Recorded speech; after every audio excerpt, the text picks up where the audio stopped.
حضرت نعمان بن بشیر رضی اللہ تعالی عنہ سے روایت ہے کہ حضور نبی کریم صلی اللہ علیہ وآلہ وسلم نے ارشاد فرمایا، اللہ تعالیٰ نے زمین و آسمان پیدا کرنے سے 2000 سال پہلے ایک کتاب لکھی۔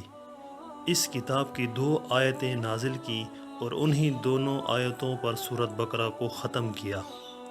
جس گھر میں یہ دونوں آیتیں مسلسل 3 راتیں پڑھی جائیں گی، ممکن نہیں ہے کہ شیطان اس گھر کے قریب آ سکے۔